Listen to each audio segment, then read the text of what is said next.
and welcome into Making Sense. You know, if you're watching this show, you're probably 50 years of age plus. Many of you are probably like myself in your 70s, and when we grew up, one of the things that you always wanted to try to do was have a wonderful savings account at the bank. They always said, save some money, put it in there, and watch that interest grow and see what happens to that money. Have you looked at your statement lately? Whew, kind of scary, because they're not having the yields that they had. That's because we're in a new age, and there's some new things that you can look at. And today we have Brandt McDonald with McDonald, Barranco, and Hagen Wealth Management. Right. Got it all in right the first time, right, straight through. And Brandt, we were just talking about the fact that, you know, years ago it was the savings account, and everybody was told, save some money, buy bonds, buy bonds and have a savings. Those are the two things you did, but it's changed, has it not? Yeah, it's absolutely changed. You know, I feel really, really terrible for those who have retired or are about to retire, because they're faced with a situation where we're in what we call ZIRP, Z-I-R-P, zero interest rate policy. Okay. This is what the Federal Reserve has done. Yeah, I know it. Everything's an acronym. Well, the federal funds rate has been at 0%, and so, you know, those who are watching the show understand what I'm talking about. You know, the days of one-year CDs at 5% are gone. Yes. Here's the problem. You know, people talk about the Federal Reserve and monetary policy.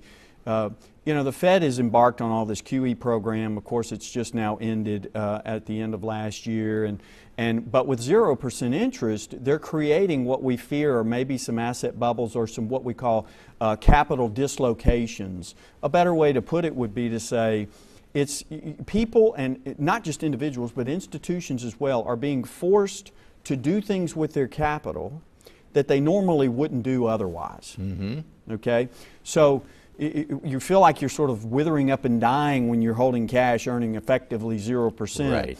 And this has gone on now for the last 5-6 years. And so it forces people to think about, where can I go? What can I invest my money in that's safe or conservative to get earn some interest that's more than zero?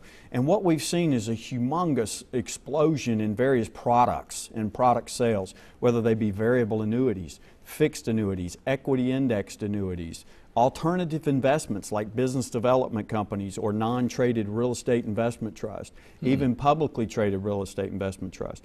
And then, of course, last but not least, high quality dividend paying stocks, preferred stocks, investment grade corporate bonds. The list goes on and on and on. All of those different categories are typically averaging somewhere around a range of say 4 to 8% in interest.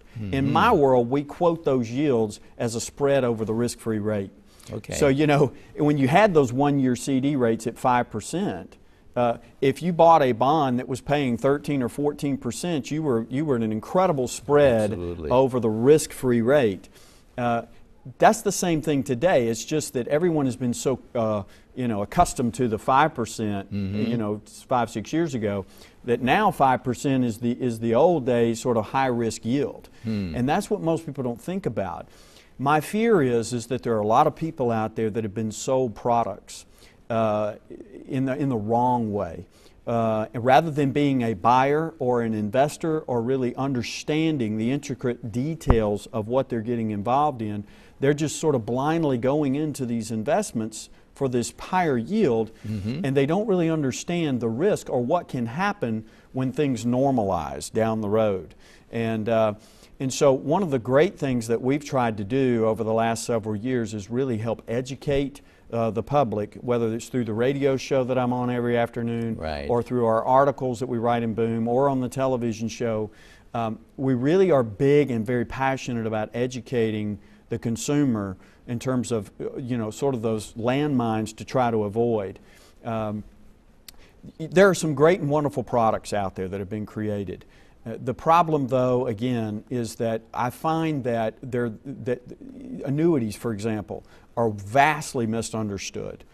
We have people who come in and visit with us, and they bring in some of these types of contracts that they've purchased in the last few years.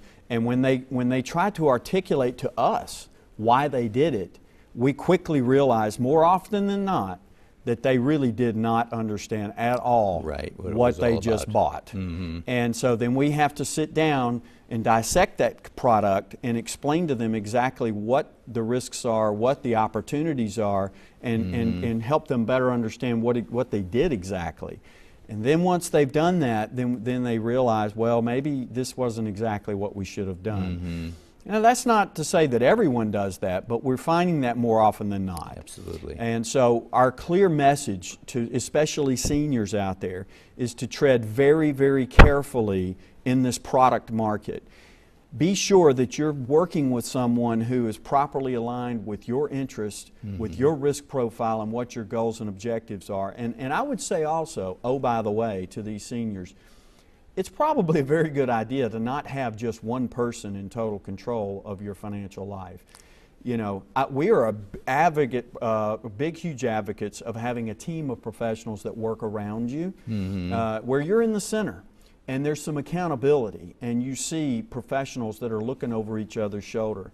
And typically what that would consist of is a professional wealth management team like us, in concert with a CPA and an attorney, so that you're all working together to make sure that taxable events are being looked at properly, that your estate is being managed properly, that these cash flows that you're earning are the correct type of cash flows. That's the only way that it can be done. And I think if you do it that way, then everyone working together can get it right for the benefit of the client. And that's what we call true comprehensive wealth management. And unfortunately, we're not seeing that as much as we would like to out in the public today.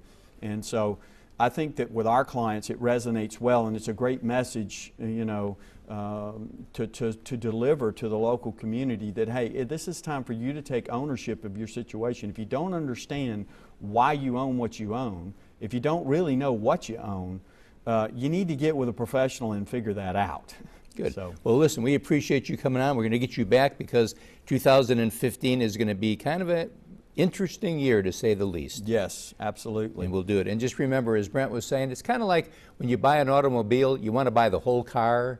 You don't buy a tire here and something there. Have somebody that can put the whole package together for you, look at your financial needs, and you'll be better off. And we'll be right back right after this.